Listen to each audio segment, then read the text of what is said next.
Oh, thank you. Apparently the music is not coming out, but it's all good. I'm just playing the video of like the introduction. Welcome everyone to the Pitch Practice Fiesta. We have 5 amazing Latinx pitches for you.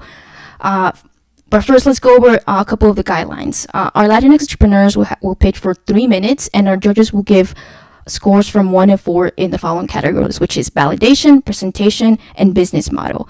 Our judges already have the guidelines on what these 4 scores means. The highest will be a 4, and the lowest will be a 1. There are no 5 since this is Pitch Practice Fiesta, and we want to make sure that everybody gets an opportunity to practice. Our first startup for today will be Salvador, which is Prairie. Salvador, you're going to give a quick intro after the judges are done doing their intro, and then you'll be able to start. Another thing for you to keep noted is when you hear this sound,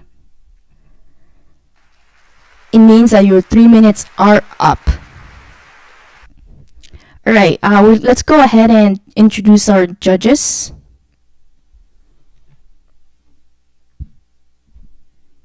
Am I first? Yeah. Oh, okay, sorry. Hi, everybody. My name is Shondra Washington, president and co-founder of TPC Capital. We offer on-demand CFO, strategic, and advisory services for startups and small businesses. Hi, everyone. I'm Renata Merino. I'm a 20-year operator, Latina serial entrepreneur, investor turned VC, and I invest in female founders. Hi everyone, Rocha. I'm the founder and managing partner at Realist Ventures. We invest primarily in biotech and software. After many years as an operator, it just made a lot of sense to have more impact in this way. Sorry, just lost power. Hi everyone, my name is Tony. I am an investor at CLCF. We are a student-run early-stage VC at the University of Michigan. We invest in ambitious founders with technology-based solutions in life science, health tech, medical devices, and consumer startups. And I'm looking forward to hear all your pitches. Thank you. Hi, everyone. My name is Laura Moreno Lucas, and I have over 10 years experience in the financial markets. Over the last 3 years, I took some of the largest companies public, including Airbnb, Lyft, Beyond Meat, and The Real. So I have a lot of experience in later stage companies that go towards the IPO process, and I'm also an advisor to 500 startups. Thank you. Good evening, everyone. This is Mary Narake. I am here representing All Raise. And basically what our organization does, it supports female founders and funders. And for me specifically, I'm very interested in Latinx female founders. How can we get them from the early stages into the Series A and beyond? So super excited to hear some of the pitches tonight. And I hope that those that are interested in learning more about All Raise, please feel free to reach out to me. Really looking forward to our event tonight. And thank you, Pauly, for putting this on. Hi, I'm Desiree Vargas Wrigley. I'm a 2-time Latina founder here in Chicago. My first company, Give Forward, was one of the first crowdfunding platforms in the world, and then Parachute is a kids activity marketplace. And I now run TechRise, which is a non-dilutive $5 million friends and family fund for Chicago founders that are Black and Latinx. Awesome. So glad being here. I'm Cheryl. I am the head of venture growth and partnerships at Republic. As everyone probably knows at this point, we just raised $36 million to continue to democratize access to both fundraising and investing. So amazing. Desiree actually was one of our issuers. Awesome. And, now one of our venture partners, which I think is really great. Same thing for Raul, actually, who just joined the stage. And yeah, in terms of other things, I'm the scout for Lightspeed and an investment partner at the Community Fund, which is a $5 million fund backed by Flybridge, where we invest in community-centric startups. Last but not least, I and a bunch of other amazing Latinx VCs, we created VC Familia, which is a community for, folks to come together and support, both Latinx investors, but also Latinx founders. So just truly excited to be here. And thanks again. I'm so excited for the pitches. Roll, I think last but not least is you. Hey everyone, Raul here, current director for the Latinx Incubator, a partnership between the Illinois Hispanic Chamber of Commerce and 1871 Chicago. Alongside that, I also wear multiple hats amongst various roles, like Cheryl mentioned, VP for Republic, Venture Scout for Vamos Ventures, as well as a couple other entrepreneur initiatives. But here, excited to be here. And then we have one more person here who's very important, which is Liz. She's going to be helping me moderate this event and help me have this event run nice and smoothly. Liz, could you do a quick intro? Hi, everyone. I'm Liz. I'm the founder of Latino Financial Literacy Club. And I do have my niece with me tonight, so I'll be a little bit quieter than usual. All right, thank you everyone for joining us. As I said before, I'm Pauly Ramirez. I'm CSO of 7 Cubes. 7 Cubes is a startup which is here providing a platform for Latinx to give out their pitches. Now we're going to go off and start off with our first pitch of the night, which is Salvador Dueñas from Prairie. You're going to have 3 minutes to pitch. Once I give you the starting guide, you're going to start and then quickly summarize in the brief problems that I sent you with the email. Make sure once you hear the clapping sound, like I said before, I'm going to play it one more time. That means yours. Pauly, we actually can't hear it. I'm not sure if anybody else can, Oh. but we can't hear it. Can you hear it all? All right. Good to know. Maybe, yeah, just stop or something. Oh, that works, yeah. Is that good for everyone? Yeah, that works. Yes. Yeah. Okay. Yeah, I can hear that. All right. So everyone can hear it. Once you hear that, it means your time is over and the judges can go ahead and start giving their ratings. So first I'll go giving out the ratings and then I'll have an open mic where the judges can give you any advice that they think it's going. All right, Salvador, the timer is set. Unmute your microphone and you are ready to go. Thanks, Pauly.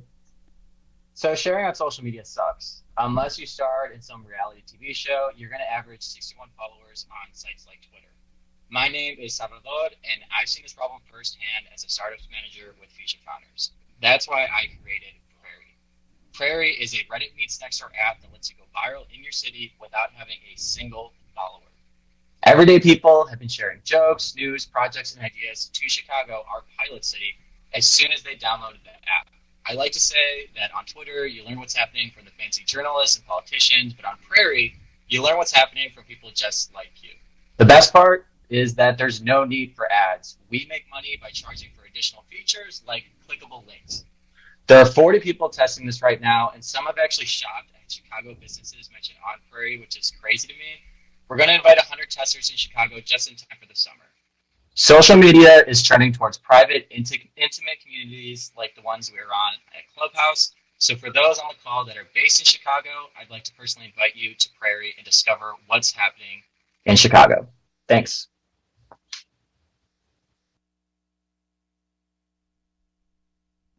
That was actually below 3 minutes, so you actually have a couple minutes left. Do you want to keep introducing yourself or just you want the advice now? Well, for those on the call, the link to the Prairie website's in my bio. But yeah, I'll close it out there. All right. Since you were a little early, I'm just going to give you your applause. All right. Now open to the floor. I'm going to start saying so how this is going to work out. I'm going to say like the first part of the guidelines is going to be from 1 to 4, so it's going to be validations. So each of you are going to give like a 1 to 4 scale. So what do you guys give on validation? Validation would be a scale of 1 to 4, which is minimal expectation. 1, 2 is approaching expectation. 3 is meeting expectations, and 4 is surpassing expectation. Which is the first one will be validation. Shondra, do you want to give a scale of 1 to 4?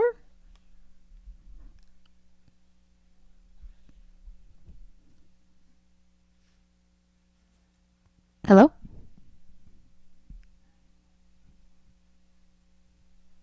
Can you guys hear me? Yeah, we can hear you. All right. guess Shondra can't hear us. I'm just gonna go quickly. Sorry, no, I got a call. Oh, sorry, it's You said okay. Sorry about that. 1 through 4. Yeah, validation. Just quickly scale what validation 1 to 4, and then it'll be validation, presentation, and business model from 1 to 4. Okay. 3. And Renata? Validation, I would give 2. Mary? I'm at a 2 as well. Tony? That's a 2 for me too. Laura? I'll give it a 2. Desiree? And we'll give it a 3. Cheryl? Wait, I think you missed Marion. No, I'm going to her at the end. Oh, okay, sorry. I'd say, yeah, I'd say 2 as well. Marion? Yes, 2. Raul? 3. All right, then we're going to quickly go into presentation. Shondra, 1 to 4. Oh, it was quick, and there were a couple things that I wanted to hear more of, so I'm going to say 2. Renata? I'm going to say 1 because I did not understand it. It wasn't as clear as I think it should be. Mary? Marie's up 2 as well. I just think if you have 3 minutes, go for it. Really take the time to explain the business model and etc. Tony? I second what Mary said. I think like you shortened your pitch, so we couldn't understand fully what you were saying. So for me, it's a 2. Laura? Yeah, I agree. I'd like to hear more, more about the team, more about where you are in the process. So I'll also give it a 2. Thank you. Desiree? I'm going to give it a 3. I thought you clearly defined what the problem was that you were solving. Cheryl? Yeah, I think it was a pitch, but more of an elevator pitch, like literally 60 seconds. You have a way to give an impression. I think if it was just an elevator pitch, it would be a 3 for me. But just given how it is 3 minutes and we, it is a full panel of folks that want to learn more, I'd say I give it a 2 as well. Marion? I just echo elevator pitch was great, but definitely would love to hear more of the traction and metrics. So 1 to 4. 2. And Raul? I'd say it can definitely be a 4, but I mean, it's the medium itself. It was a little short and it was a little choppy because of the connection. But I'm gonna give it a 3. It could have been a 4, but I'm gonna give it a 3. All right. Last but not least, business model. Shondra? 0. I don't know what the business model is. Renata? Yeah, I would agree. I didn't understand monetization or the business model. Mary? I'm sorry, same here. I wish he spent more time again on just emphasizing some of those core pieces that we need. Tony? Yeah, I think like we should hear more from you, Salvador, because it wasn't clear for all of us, for a majority of us, what it was your business model. So it's a 2. What's that 1? Sorry. 2 or 1? Okay. Laura? 1. Sorry. Okay. Yeah, I'm also going to go with a 1. I think we could have learned more about the business model. You didn't get to that.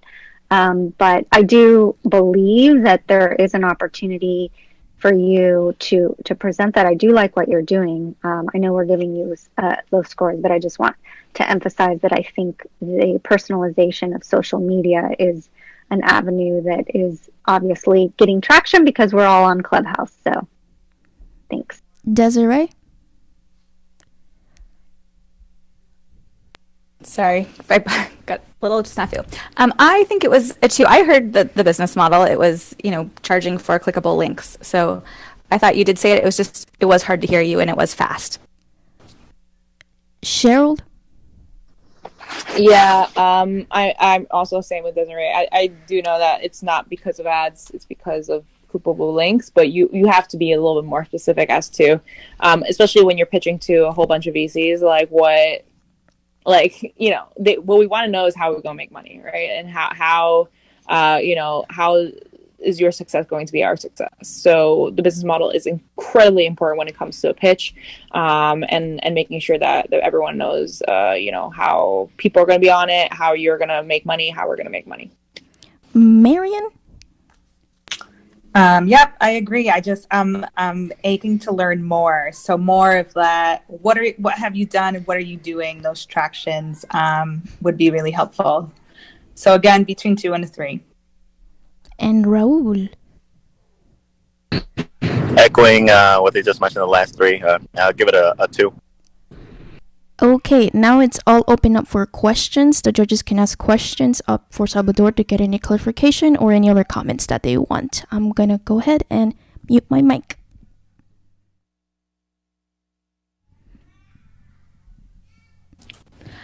Salvador, how are you getting your earliest users? Yeah, good question. So the strategy behind earliest users is private invitations, and I do that because I don't want to fall victim to Nextdoor's like racism issues it's currently going through. So I'm not letting anybody into the app. There's a personal like curation process that goes into it. I'm looking for like clever people in Chicago, progressively minded folks, socially involved. And so outside of my immediate network and referrals, I'll usually look at like existing like Twitter users who kind of match the criteria, as well as like interesting Reddit users that I'll reach out to personally and share what Prairie is and get them involved. Wait, by the way, Salvador. Oh, sorry. Yeah, sorry, Marie. Salvador, I just want to give you some space to respond to kind of our scores. I'm not necessarily sure how this necessarily works, but I don't want this to feel like we're also just completely bashing your pitch. I want this to be constructive. So would love to kind of know more about like, what your thoughts are, like how are you feeling about this? Making sure that you feel heard as well. Really quickly, that is exactly what I was going to say, but also, oh my God, could you move closer to the mic? I don't know if it's just me, but I'm having a really hard time hearing you, and I don't know if it's just me. That's fine. It might be the headphones you're using as well. Yeah, I'm sorry. Is this better, or is it the same? That's better. Okay. All right, I'll just roll with this. Yeah, to the previous point about like, I guess, general reaction. Yeah, I think all of it is pretty fair. Like it was definitely short. I understand like the need for wanting more information about it. Like happy to answer everybody's questions about it. Specifically about the business model though, with any social media platform, business model is always a interesting point. And I know, especially for the VCs on the call, you're definitely interested in that part. But for me right now, my first milestone, the first thing I need validated is just like the standard usage of the app. And if people are like interested in this, if I'm actually solving a real problem, and so daily active users, people posting, people getting value, that's like the first obstacle that I'm going through. Then second is that business model. So yes, my plan A for a business model is charging for additional features, freemium model, right? Clickable links is how I see that happening. But I still think the company and Prairie and the app and the current community as it stands is a little bit far from that. Yeah, the reason why I think is also important to mention that is because social media apps, their biggest kind of hurdle besides awareness, right, is keeping people on the app and kind of growing to such a large volume that they could start charging it and all of that, right? The Clubhouse, for example, is a great example of one where we don't necessarily know the business model yet. I'm sure they're rolling things out and soon enough we'll know. But it's about saying like, hey, like we may or may not have had the business model talk yet, or like we're still in process, but here's how we're going to get to scale, right? Here's how we're going to make this a $1 billion company. And I think that's kind of the vision that we need to be seeing from a pitch, right? Because a pitch at the end of the day, you have to make us want to dream and be like, oh wow, Prairie is going to be the next big thing. It's going to be the next thing that's going to solve this problem of, you know, awareness for everyone and amplifying your posts and amplifying everything. So that's why so many people say, we're the Spotify of X, or we are the Uber of X, because it helps you gauge what the potential could be. And you need us to dream. And so that's why I think that makes all the difference. So my 2 cents there. Yeah, I appreciate that. Thank you. Also, what I really want to add, I second what Cheryl said. I really appreciate those thoughts to you, from you, Cheryl. I feel like in order to build community, you need to know how to address it, right? Like you need to understand your user profile, your persona, and then try to leverage from that point and have a game plan. I mean, I really think like if you have a vision of your company, tell us your vision. So we really need to buy that dream, as Cheryl said, and then from that point, we're going to say that, oh, they're going to figure out the business model because they have this great vision that is going to become a really $1 billion company. So I feel like you're in the right spot. You're still like, you're pre-seed for sure, and you need more validation. But we hope to get, like, what are the results so far that you get from those beta testers? Because we really want to know more details about it. The other thing I would say, this is Renata. The other thing I would say is, I know you only had 3 minutes, you can't tell everything, but I think to kind of give a little bit of background on why are you the person to make this happen, really briefly, versus somebody else. I think you really need to kick it off with that, and that's kind of telling the story from your own personal standpoint. That's critical for any investor or VC. This is Laura. Salvador, share with us how you're doing. Are you feeling like it's getting good traction? Are you excited about the response? Yeah, so the most exciting thing that happened was when like somebody bought like something that was mentioned on the app. Like somebody posted like a holiday gift buying guide for like local business in Chicago, and I got word that like somebody actually went and bought some stuff that was mentioned, and that happened like when there was just like 15 testers. And I know with apps, like people care about like daily active users, like engagement, like, you know, stuff like that. So I'm gonna have to cut it off right here for 5 minutes. Okay. This is like the 5 minutes have ended.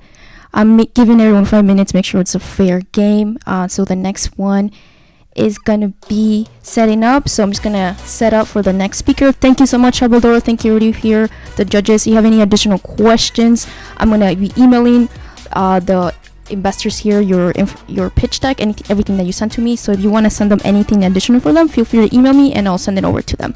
Thank you so much, Salvador. Would you please move yourself down the stage? And we have our next speaker coming up, which will be Lily.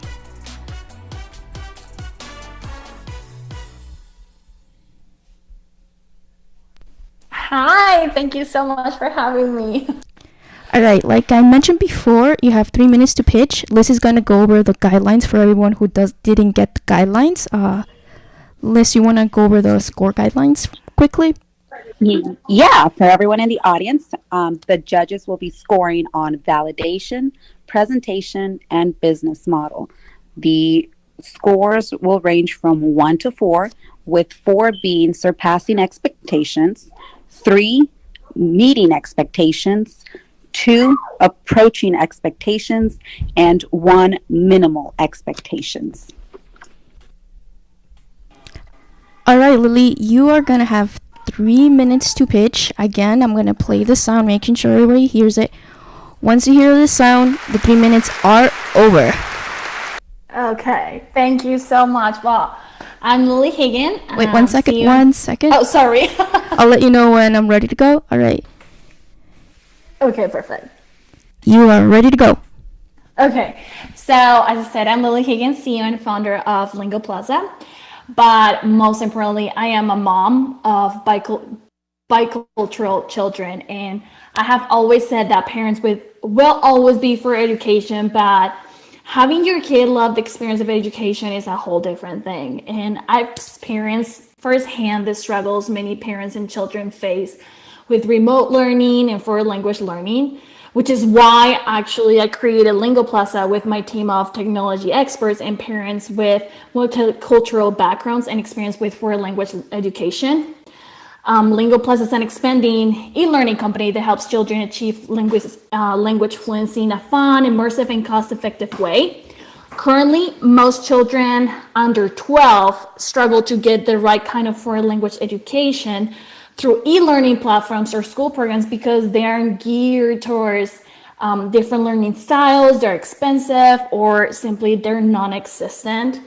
And we're similar to Panda 3, VIP Kid Out School, and Open English, but what makes Lingo Plaza different is that we provide a personalized language learning and cultural experience by meeting children, families, and educators' needs across a wider spectrum. So whether that is through one-on-one online immersive language lessons on our gamified platform, cultural and educational resources to families and educators, or through our original music and video content with our exclusive cartoon characters. So this experience helps us create a strong brand recognition that will open up opportunities to reach many other market industries. We're currently targeting the growing 25 billion online language learning market, focusing on B2C and B2B through subscriptions, advertising, and e-commerce. And just to give you a little bit of the market we have right now, like just in the US, there are 13 million Hispanic families. 88% of those families are wanting to have their children grow up learning Spanish and acknowledging their Hispanic roots, and that me being part of that percentage for sure. And we launched our marketplace offering Spanish lessons to students from 5 different countries, and they're giving us feedback since January of this year. We're currently asking for $350,000 for financing to reach our next milestones, which will be to add multiplayer to our current platform and just create more exclusive educational video and audio content. Lillian, I'm done speaking. Thank you.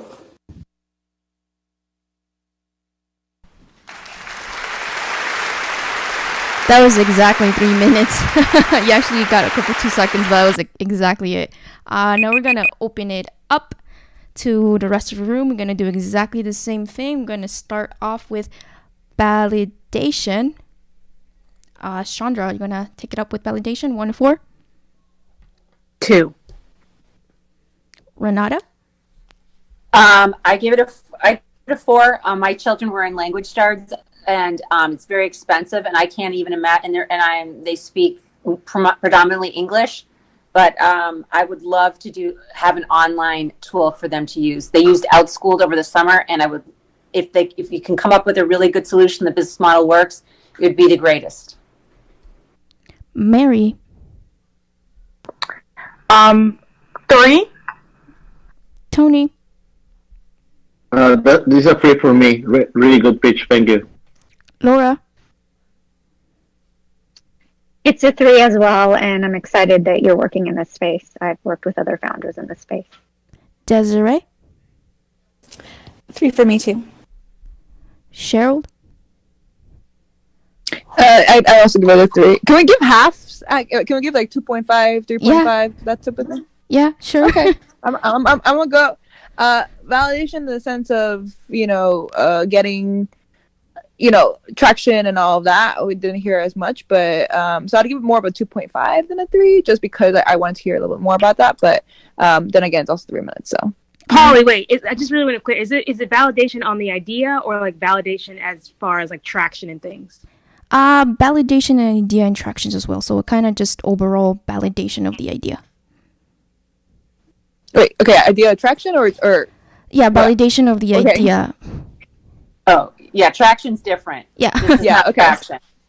So got it. Okay, cool. No, validation. So whether or not this actually potentially has product market fit. Yep. Like, okay, great. Okay, no, so I'd change it back to a 3 then. Sorry, Marian. Yeah, hold on, wait. Yeah.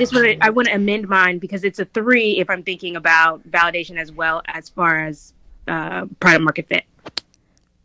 3 on my end. Yep. Gotcha. Yeah, having a background in education and being in communication with a lot of families, I would say yes, validation is a 4. And also, I think the pandemic has definitely surfaced this need. So I echo Renata. Raul.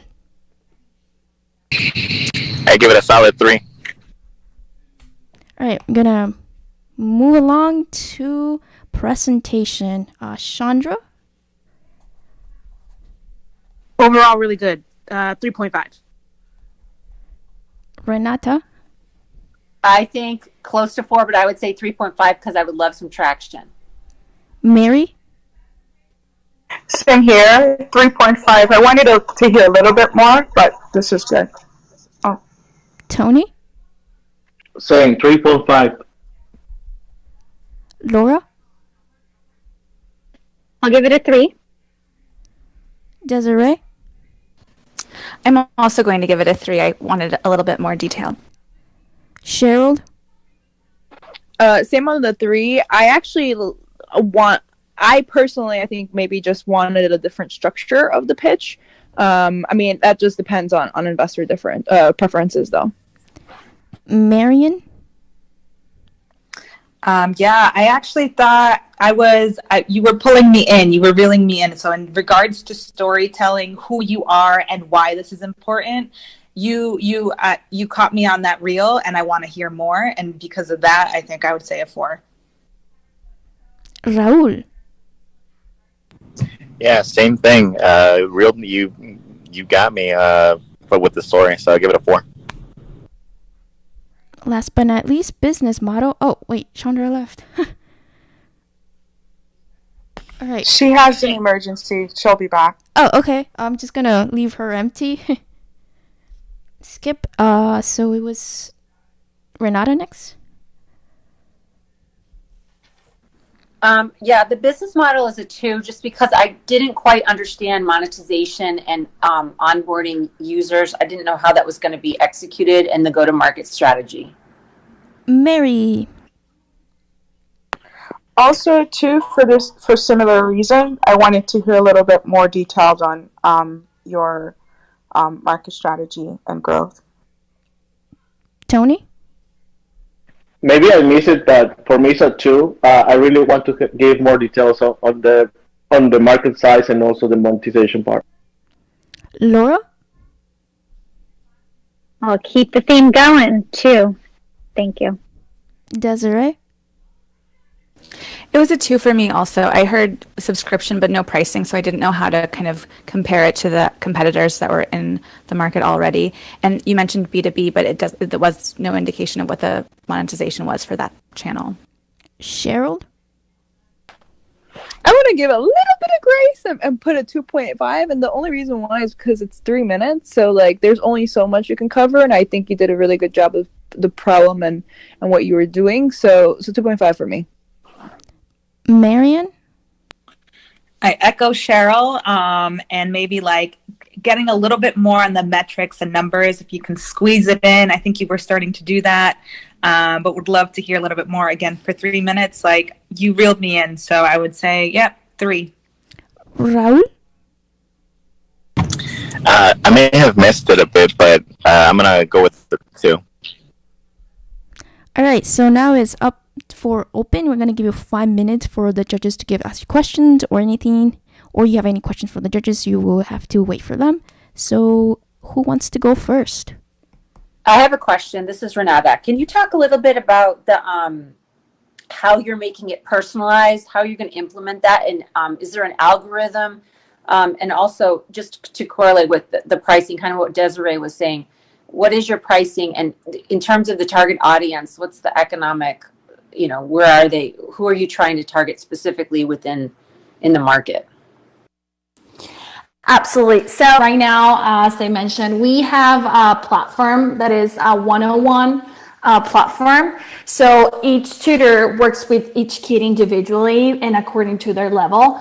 Right now we're offering subscription. So our average revenue per subscriber is usually $29. And I'm talking about just the market, at least what we have right now, even though we have we have families from 5 different countries. Most of them are actually Hispanic families or bicultural families, which is why I mentioned that just within the US, there are 13 million Hispanic families. And just taking the 88%, which is 11 million, let's say approximately 11.5, just being super conservative and saying that 115,000 households, that would be like a revenue of 3.3 million. Sorry, did I miss one of the questions? I'm trying to remember.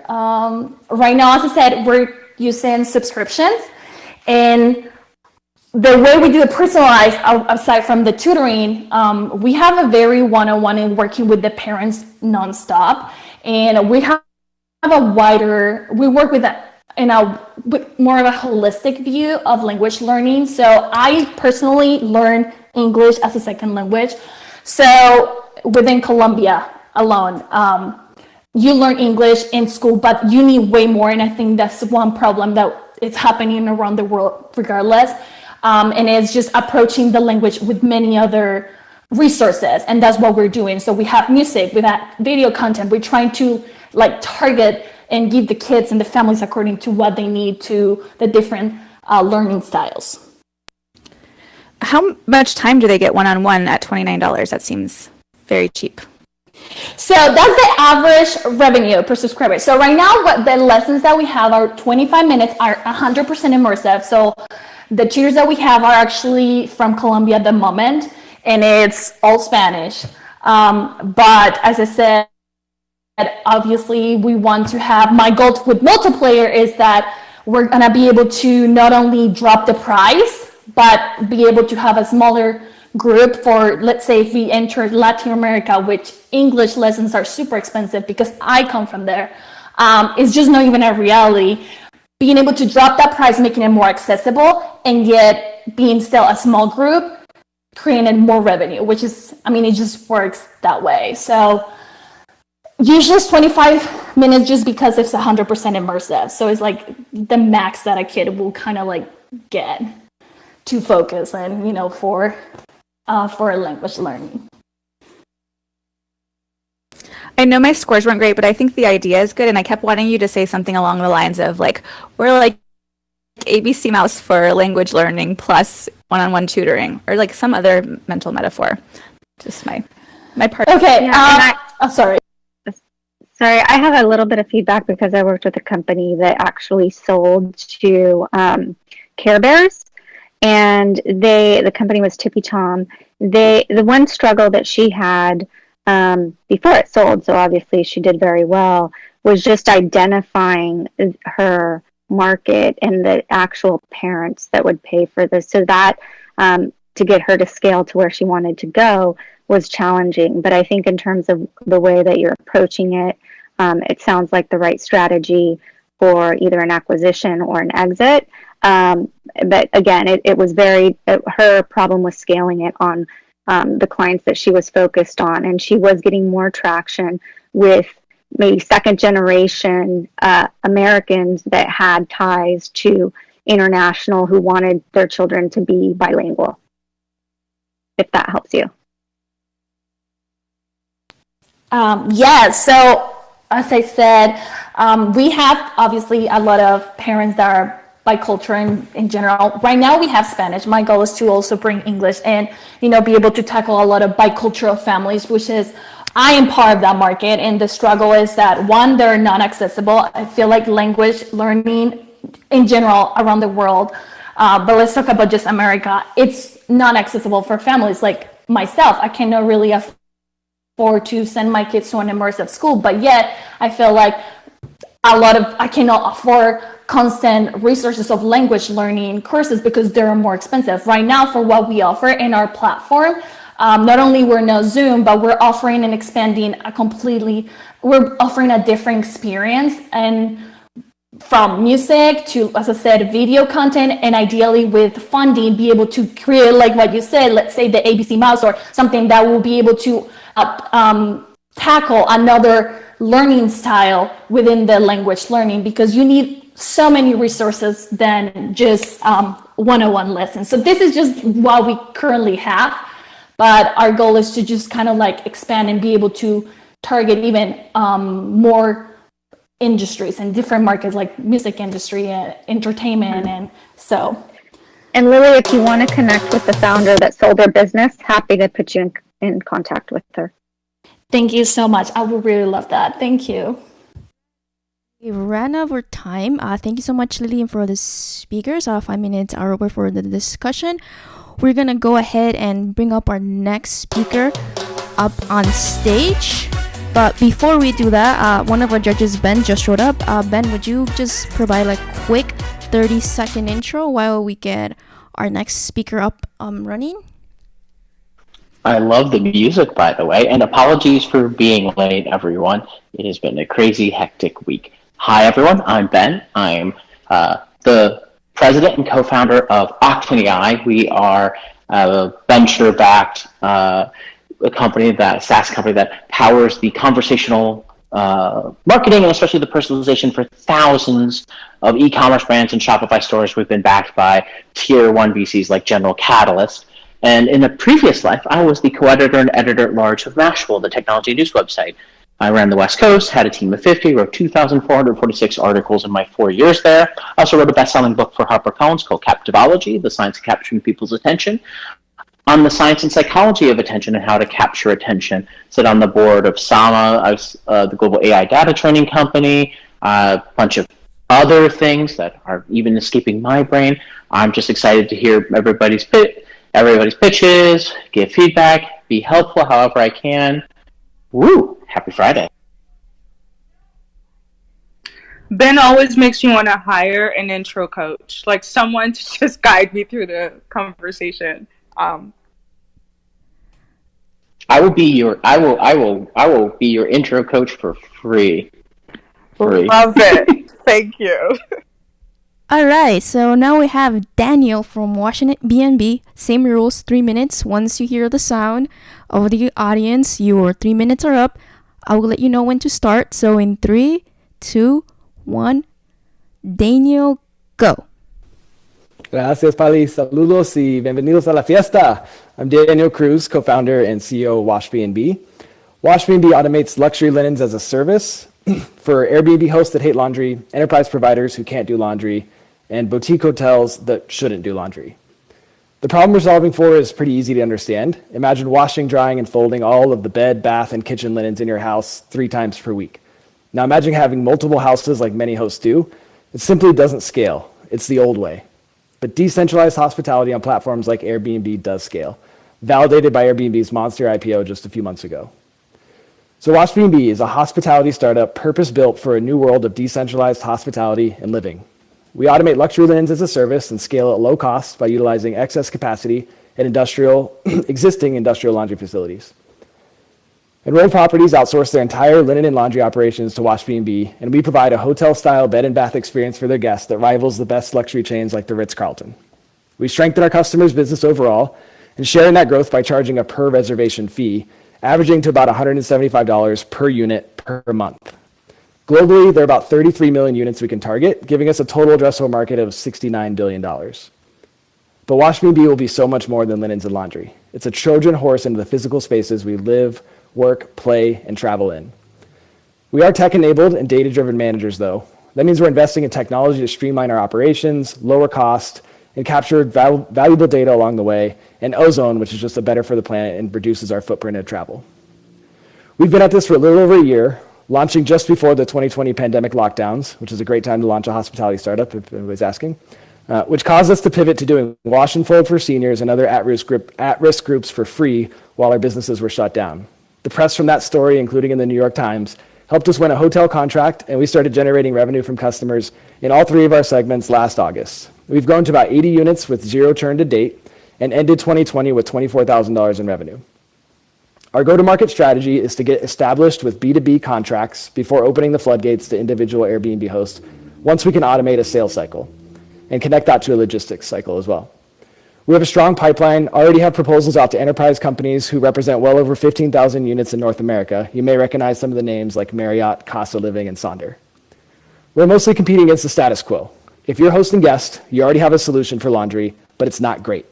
That means it takes too much time, it's too cumbersome, low quality, and simply not sustainable or good for the planet.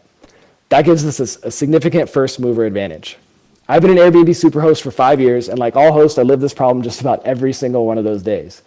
I have an amazing team of 3 diverse co-founders with a unique combination of hospitality, startup, technology, and logistics experience, making us the perfect team of outsiders to create the future of services for this exploding decentralized hospitality market. We're bootstrapped to date, but we need capital to grow. Okay, looking for $700,000 as our seed round. Thank you. Thank you, Daniel. All right, so we're going to go into the scoring now. We're going to start with validation, and we'll start with Renata. Okay, validation is great. I mean, I would give it a 4. You did show traction revenue, and there seems to be a market. Actually, no, I'm going to say that. Take that. I'm going to give you a 3. I wanted to know the cost savings. And what's the competitive advantage? It seems like it's a streamlined operations business model with cost savings. I know we're not talking about business model, but I just want to know that there's a market for that with a number attached to it. What is the cost savings? All right, thank you. Marie? 3 for me as well. Also felt like you were reading it a little bit. Maybe you weren't, but just like breathe. Just take your time talking about this your startup. I echo what Mari said. I mean, it was kind of a rush for me, but I love the energy, Daniel. Keep it going. For me, it's a 3 too. Yeah, I love the passion and the energy. It's a 3.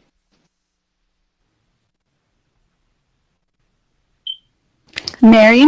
Yeah, great energy. I liked how you walked us through from problem to solution, what you're doing. I would say 3.5.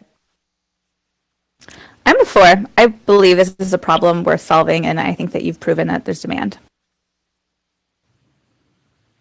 Yeah, I'm with Desiree actually. I'm quite frankly impressed by your pitch. I know it seemed like reading, but low key, like the fortune favors the prepared. So he was prepared, he was ready, and I mean, quite frankly, crushed it. So I'm gonna give you a 4, especially on the validation side, because you gave us traction, and I mean, it is a really big problem. Raul? Yeah, solid 4 for me here. Loving it. 4. Awesome. Ben? Am I allowed to do 3.5? I think almost there, almost there in terms of like the validation piece, but like a lot of really good pieces. Still an open question or 2 from me, but great job. Okay, awesome. So now we'll go on to presentation. We'll start with Renata. I thought the presentation was excellent. I think it was one of the best ones. You really hit all the marks and you fit it all in within the allotted time. I give it a 4. Awesome. Marie? 3.5 for me, only because I did want you to slow down a little bit and not cram everything at once. I know 3 minutes is long, but it's just always nice to like make sure that the founders, breathing in between. But great job. Yeah, that's also my style. I prefer to people that breathe and stop a little bit, but overall, it's a solid 3.5.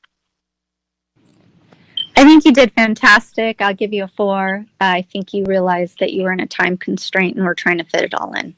Good job.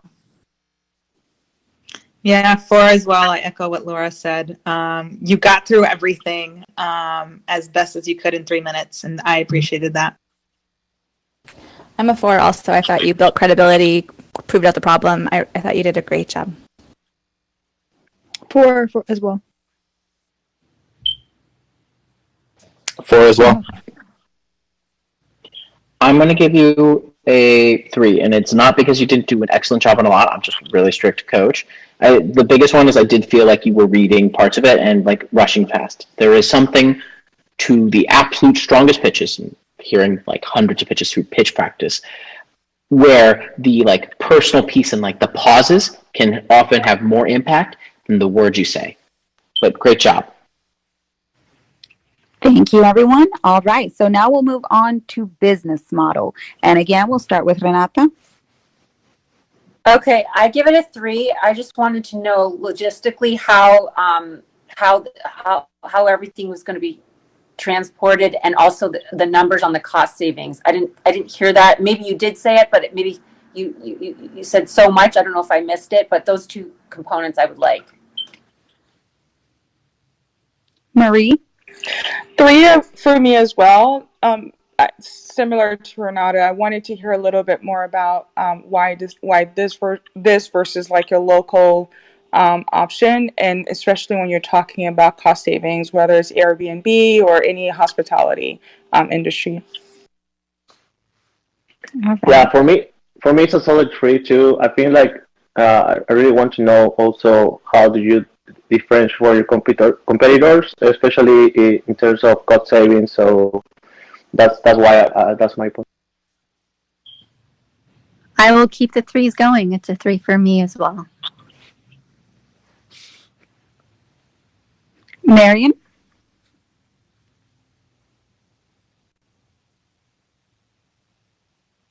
She might have gotten a call. We'll go with Desiree. I will give it a 3 too. I missed it if you said anything about margins, and that was the question mark for me. Yep, same on my end, 3.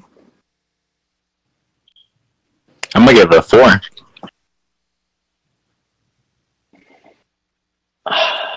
I'm gonna give it a 3, and I think I've heard of businesses like these that have done the support, and the problem is always like how big can they actually get, and that's a question you have to really pre-address. But there are clearly you have proven some things, and there's something there. Awesome. All right, Marion, are you back? I think she has to step away. Okay. All right. So that concludes the scoring. Now we'll open it up for questions from the judges.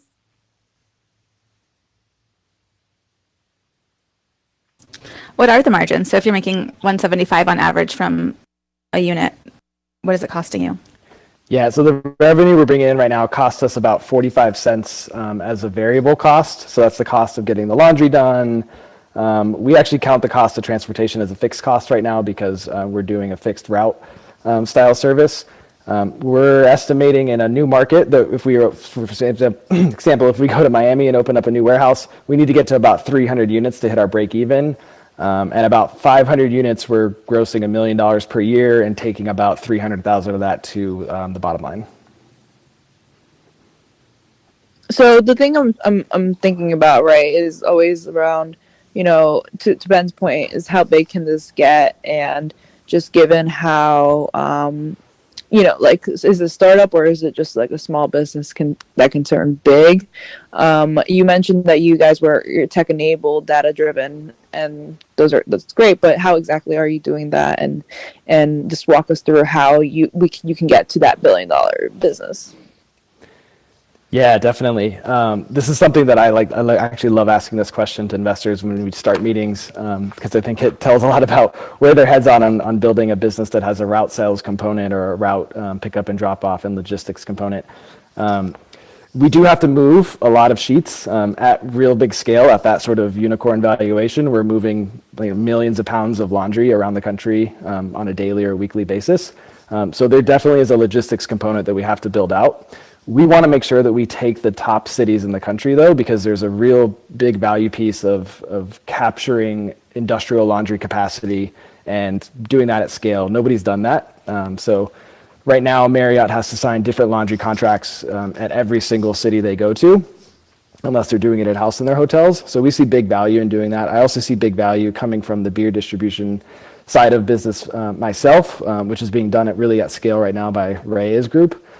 All across the country, is that your frontline drivers can be really great frontline customer success people. You network through housekeeping organizations, bring new business opportunities to the business really quickly, and identify problems to solve them for.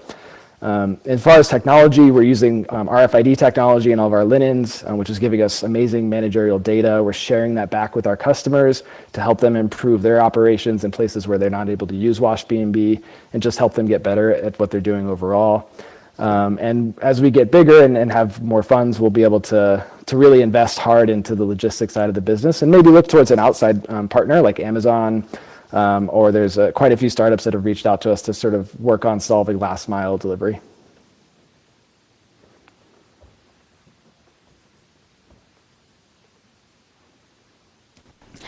What was the Trojan horse reference to? What are some of the other business lines that you think you can go into? Yeah, great question. So utilizing that logistics platform, number one, we're already receiving cold outreach from companies like Who Gives a Crap toilet paper, Nice Hair, so toiletries, things that you would find in an Airbnb. There's really no services to do that. People just go to Costco, they get stuff from Amazon. So there's a consumable side of that business that we could start adding into the business with products that align well with our values.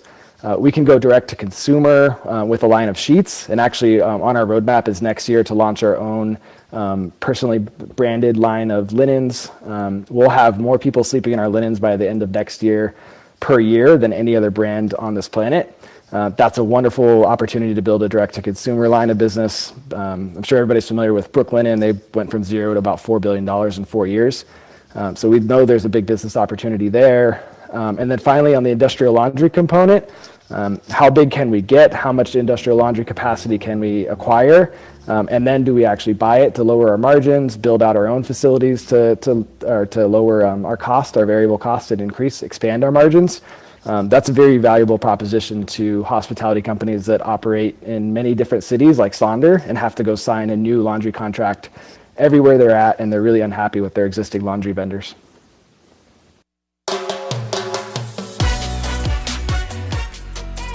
Thank you so much, Daniel, for pitching. Now we're gonna move along with our next speaker, but before we do that, we're gonna do a couple brief announcements right from our sponsor of the day. So Daniel, thank you so much, and please move yourself back to the audience, and I'm gonna be moving up the next speaker.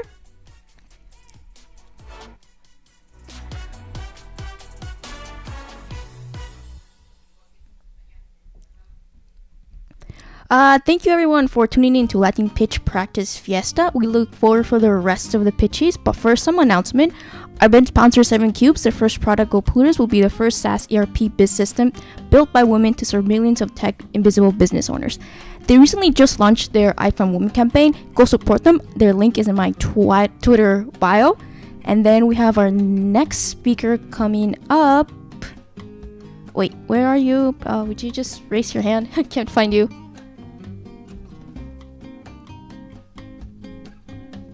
Ramses? No, it's Ramses from Cyber Millions. I don't see him. Alright, we're just gonna go ahead. I don't see him either. We're just gonna go ahead and go with Kevin, that next from Rayar Mobile? Can't pronounce it right. Rare mobile app. Oh, there you go. Sorry. Alright, so you have 3 minutes to pitch. Once you hear the crowd music, that your 3 minutes are over. Just give me 1 second to reset my timer. All right, in 3, 2, 1, go. All right. 2020 disrupted all business, and how we did business was changed forever. Hi, my name is Kevin Gabriel, and I'm the CEO and founder of the Rare mobile app. I've been in the restaurant industry for most of my professional career, now managing Maggiano's Little Italy in Skokie, and a resident of Pilsen in Chicago. Because of mobile apps like DoorDash, Uber Eats, and Grubhub, the restaurant industry was able to stay open and continue to do business even when the pandemic was at its worst. Unfortunately so, for many retail businesses, primarily in the Latinx and Black communities, they can't say the same. Some of the businesses have very little to no online presence. They saw their sales quickly die down, as much of their revenue comes in foot traffic. Innovation needs to happen, and innovation is how we survive. The Rare mobile app, short for Rent Around Your Radius, seeks to be an additional tool small businesses and young entrepreneurs alike can use to market, rent, sell, and connect you to the items needed. In a moment's notice, you're easily connected to those people around you. My team and I have been researching and developed Rare since 2016. We are 90% done with app built, now partnering with Ashtech Wisdom to continue and finish app development here in Chicago to make sure all bugs are worked out pre-launch. We know now is the time communities need our platform the most. Imagine the possibility of turning the everyday items you already own into Airbnb-style assets and renting these out at an affordable price for a short period of time. By 2030, the circular economy is estimated to be worth $4.5 trillion in economic output, and technology can only speed our journey. Currently, there are very limited options for business to use like we offer at Rare. We look to monetize through membership fees, limited amount of items to be uploaded depending on your membership fee, service charge on each transaction, and in-platform non-intrusive ads like you already see in some of the apps today. Visit us today at raremobileapp.com, take a look at our video, and sign up for our launch details. We are looking for $20,000 to finish app development and go to market costs from there. Feel free to come on this Rare journey with us. Thank you for your time.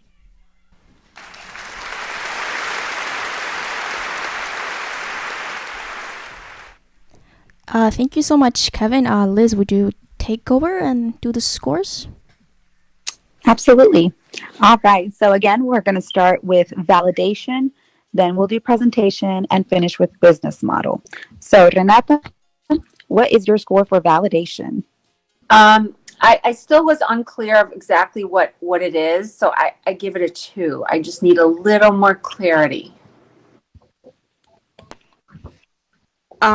2 for me as well. I might be wrong, but it did feel like you were reading a little bit. So that I know that's like an annoying feedback you all are gonna get, but really think about the solution. The problem solution. Just really kind of keep your pitch as clear as possible. Sorry for going too long.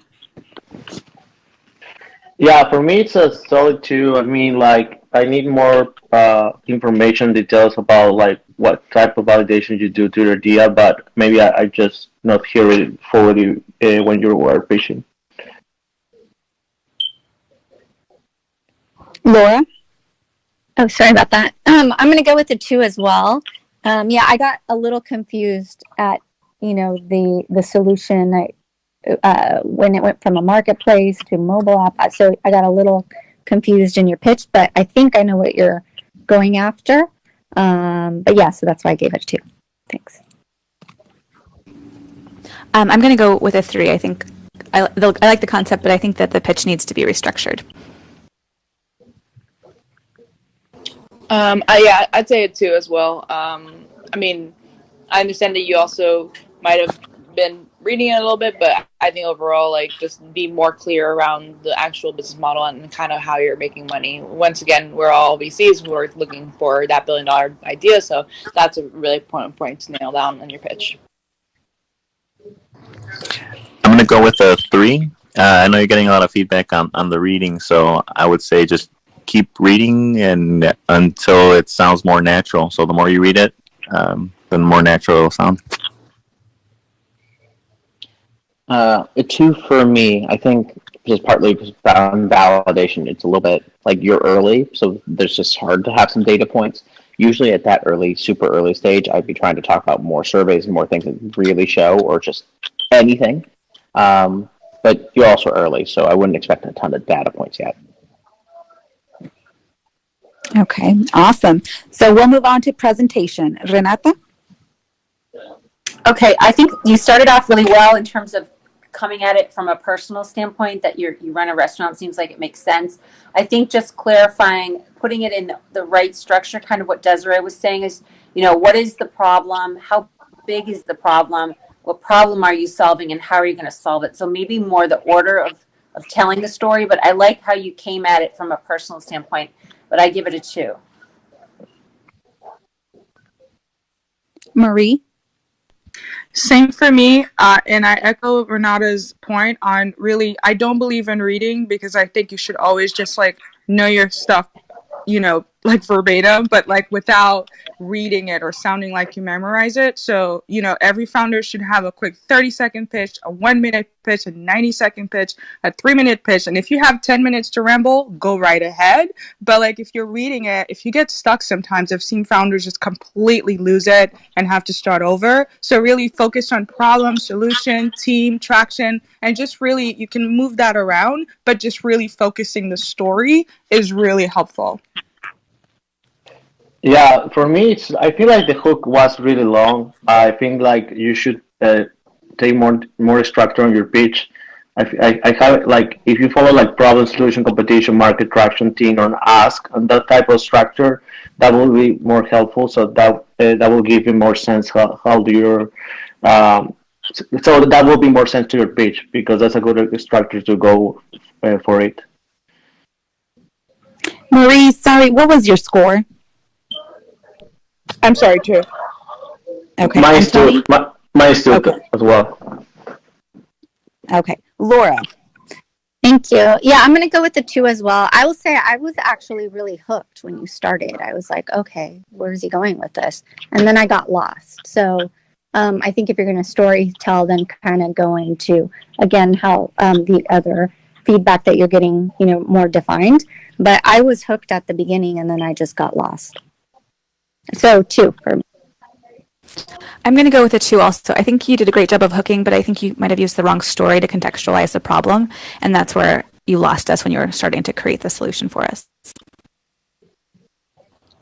I'd say a 2.5. I feel like you did put in some work to like get this like to make it sharp and flow a little bit better. But I will say for me personally, I also like when people anchor stories. So like there's different parts of your pitch that it's clearly defined, and so if people get lost in one section, they won't get lost in another section. And the best pitches are the ones that have those kind of anchors during the pitch, but that it all kind of flows at the same time. So just try to be mindful of kind of those goalposts that you have that could potentially help people tune back in, or feel like, okay, it wasn't really clear on that side, but this side I really understand. So for that reason, 2.5. Thank you. Raul? I'm going to go with a 2. And Ben? Also a 2. I did get lost some. I think with some more practice, you can pretty quickly get to 3 or 4. All right. Awesome. All right, so we'll move on to business model. Renata? Business model, I had a 2. I just didn't know exactly what you were offering, and I just didn't understand how it was, how we're going to make money, and what the structure, what you were offering. All right, Marie? Similarly, you had me in early on, and then I was a bit confused about how you were going to make money. So 2 for me as well. It's a solid 2. I think you hooked me as many of us at the beginning, but I got you lost of how you're going to make money on this business. I'm going to give you a 2.5 because I actually heard that you have a membership fee. I wish you would have shared what the fee was, but I did hear that. So thank you. I'm going to go with a 3. I thought that it was clear that you would charge membership and there would be, like, it would flex for the number of things that you listed and you'd have advertising. Yeah, I'd say a 2, and the reason why is, once again, I really want people, or I want VCs to think big about what we're trying to accomplish here. So anything that has to do with kind of how that scales, or how that, or what's kind of your strategy around that would be really helpful. 2 as well.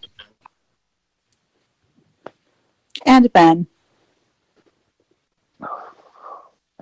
It's almost 2.5, but I'm going to say 2. And I think it's just, you could have been much, I think, more clear. I think you know what the business model is, and it seems clear, like, there are pieces. I think a quicker explanation, it would have been a higher score.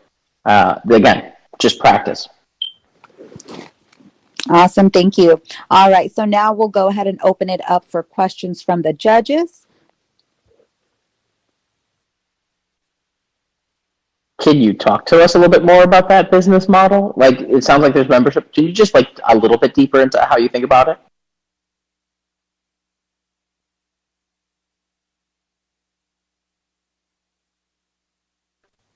Kevin, are you there? You might be on mute, Kevin. I'm so sorry. Here we go. Yeah, definitely. So, RARE essentially stands for rent around your radius. So posting items that you already have at the house. Let's say you have a snowblower, put it up. Somebody comes, rent it out. You make your money that way. for us to monetize, definitely has to be through those membership fees. You know, we are going to put in, it has to be free before anybody starts off. So 3 items for free. From there, if you want to go into the entrepreneur, it goes 10 items for a set price, and then unlimited storefront for a higher ticket price. When it comes into then the service fees, every transaction is going to have a small service fee, just like they do, you know, Airbnb style. And ads, run ads just like you see on Offer Up and Let Go, where it's pretty much takes you, it's not intrusive, it's not something in your face, it's just an additional product inside the platform that takes you to that ad. But So why wouldn't they use something like an Etsy? all right, so Etsy itself, it's not for renting. So our first focus is renting. It's temporary use items that you don't want to spend the high ticket cost on. You know, you only need this snowblower for a day. It snowed yesterday. I'm not going to spend $300, $400. I'll stay with my $10 shovel, you know. But the renter next door, he put up his snowblower, and I can actually have that for $5-10 just for a day, clear out my snow and go. So Etsy is more for sale, you know. Offer Up is more for sale. Facebook Marketplace is more for sale. We're looking for the short-term rental of everyday items. Okay, yeah, that would I completely missed that. So if you can share more about that. Gotcha. So, are you focusing on tools primarily? Because I'm just thinking about Home Depot and Lowe's, all the other local hardware stores that offer similar Yeah. service for tools. Yeah. So we look to be for the smaller business, you know. I don't look to be a Facebook or an Instagram, but I look to be for a business for mom and pop shops that are currently struggling with these with these competitions. So having that tool to be able to reach out to a different client, and if you're inclined to go to a mom and pop shop, other than, you know, Home Depot and Lowe's, this is really where we're kind of going 2020 once the pandemic did hit. So just kind of being a tool for them to be able to stay competitive and relevant in this ever-changing world. Thank you. A little bit of a question, but also a comment, Kevin. There was actually another Chicago founder who built something like this about a decade ago, and they struggled with the insurance side, and so I'm wondering what you're thinking about that. Yeah, so insurance-wise, you know, we're thinking about bringing on a small insurance company, depending on small or big, whoever wants to sign up with us at first. You know, we'll definitely see it from there. But just a small insurance additionally to whatever you are renting. We're also going to do then Redbox style, when, you know, you didn't return your DVD, you got charged until you either paid for the whole movie, or the renter got his item back. Essentially, that's our coverage. You know, having those details in the progression screen, you'll be able to see, you know, your card and your credit card is compromised. If any damage happens to it, or if you don't return it accordingly, we have to then go ahead and charge full retail price for returning the item back to the owner. Thanks. Of course. You know, you guys do make a really good, solid point. And I guess with all the excitement and putting it all together, it's kind of like, let's see what'll hook. But being a little bit more precise, being a little more, if you guys missed out the point, then I'm not doing my job. That's essentially like what I'm getting from it.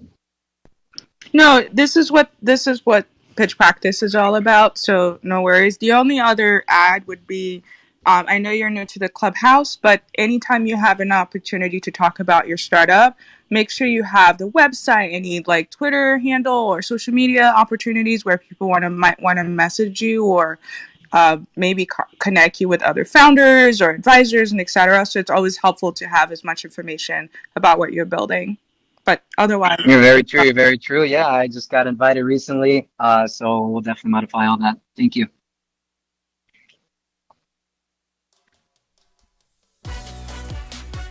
Thank you so much, Kevin, for your pitch. So our other speaker actually had to cancel, so this Kevin will be our last speaker. So now I have a question for the judges. If you guys want to ask someone from the group to come up and do a quick 3-minute pitch, or we just close it up right now.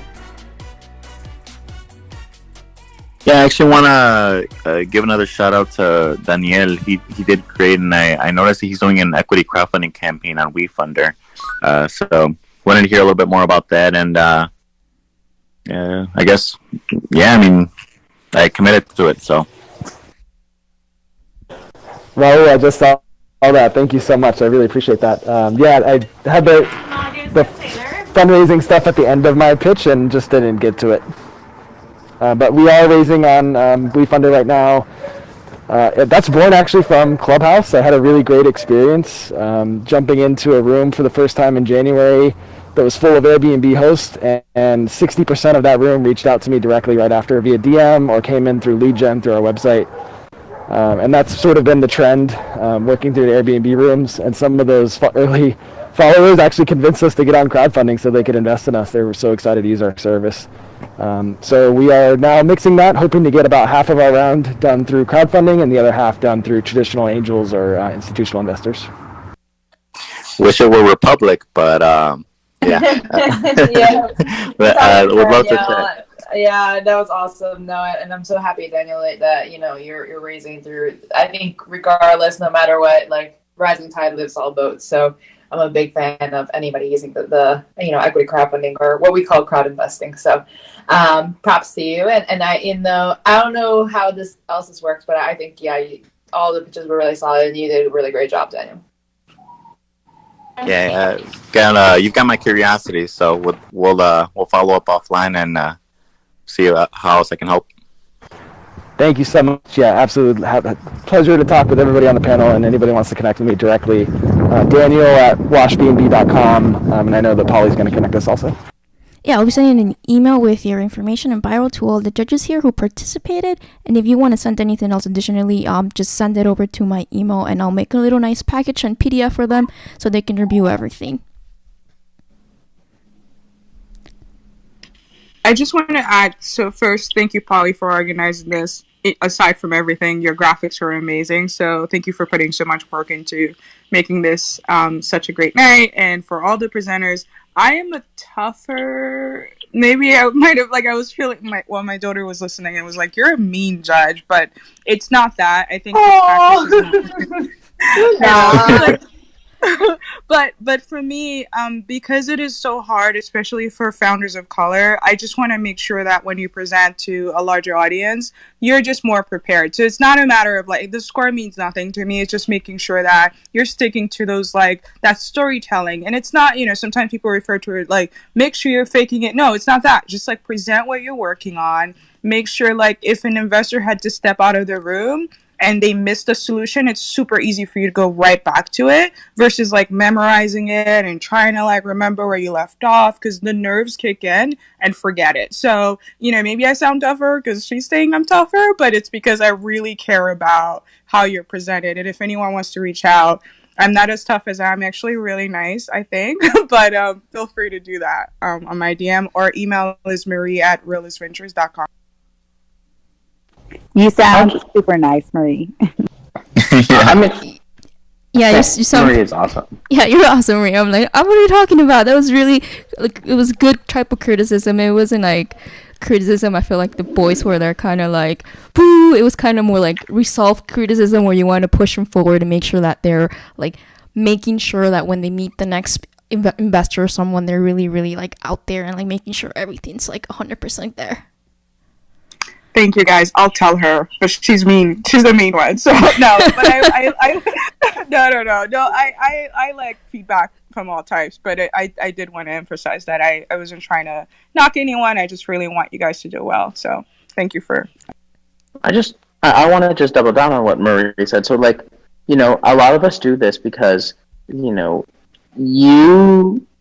doesn't help you as an entrepreneur if you're told, oh, everything's great, what a great job, all that sort of thing. When you have to go out there and you have to go pitch the investors and you got to go pitch your business, you want as much feedback and as much brutal feedback as you can get, because that's what helps you get to that pitch that eventually does just really hum and sing. Because we want to see you all succeed as quickly as possible, and one of the fastest ways to do that is to get feedback, not just from us, but from your customers, from the people that you work with. That's how you grow as a company. That's how you grow as an entrepreneur. just really is that on. I agree. And if I could do a quick shameless plug, if there are any Chicago Latinas in the audience, we would love for you to apply to Tech Rise for our pitch competitions. It's $10 to $50, and we have had great participation from our Black and Latinx males, but we don't have a lot of Latinas applying, and it's really idea stage. So it's as if you're pitching your rich uncle over Thanksgiving if you actually had a rich uncle, all the way through seed stage. A second plug here following Desiree's is check out longjump.vc. It's a founder-led fund out of Midwest and looking to be first check investment fund. I want to say thank you to Pauly. Pauly, thank you for all your hard work. You did a great job on keeping it organized and loved all the graphics. I was super impressed. And for me, it just any advice, I always go with the founder story and how much passion they have behind it, because at the end of the day, I feel like, they're the ones who are going to drive the success of it. And that's really important to me. So just for those who are, looking to grow a startup, just really showcase your passion and obviously that you knew your stuff. But to me, if you don't have that passion and you're just kind of like stumbling, a lot of people can see right through that. So love passionate people. And I know in the Latinx community, pitching and venture and all of this stuff is new. So I love that we're coaching this, and I love this forum that we're helping people get through that. Yeah, just my 2 cents here is, I feel like, one, thank you, Pauly, again, for organizing, and thank you to all of my judges here. I think I don't think I've ever been in a pitch practice room yet, but I will say, I thought this format was interesting. I do want to always give the founders more space to push back, or if whatever they're feeling, to really give them that room. So I think overall, all the pitches were great. For me, I feel like I always want to plug Republic, right? Obviously, just because it is another way for folks to get money. And we do have a good contingent of Latinx founders who have raised with us. I will say, too, if anybody wants to reach out, you can do it through Twitter. That's generally where I actually respond to my messages. Everything else is kind of a black box. So I appreciate you guys having me here. So this is going to be the end of the show. Thanks to everyone who tuned in for the very first episode of Latin Pitch Practice, and thanks again for our event sponsor, 7 Cubes. Special thanks to all our judges who spent the time with us. We'd love to have you on the next episode of Pitch Practice Fiesta. If you're interested in being part of the next episode, be sure to apply. My link is on my profile, so bit.ly/, Latin Pitch. If you already applied, don't worry about it. I already got your submission. You only have to reapply again. Now, this is my favorite part of the show, where I invite everyone on stage, or all the pitches who were pitched on stage, come back on stage. We're going to unmute our microphones, and we're going to say goodbye to YouTube. So if you want to say goodbye to YouTube, you're going to raise your little hand and bring you up. And all the judges here, make sure to unmute your mic, and we're going to say at the count of 3, good job YouTube, and that is how we're going to sign up from the live stream.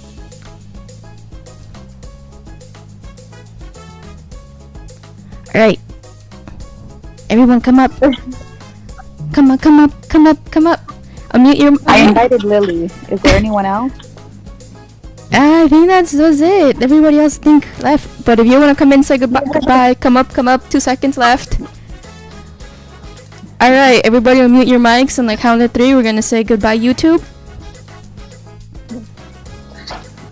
Alright, everyone ready? Unmute. Herman, you're the one missing. Oh. Alright. They let the dogs out. Alright. At the count of 3. 1, 2, 3. Goodbye, YouTube!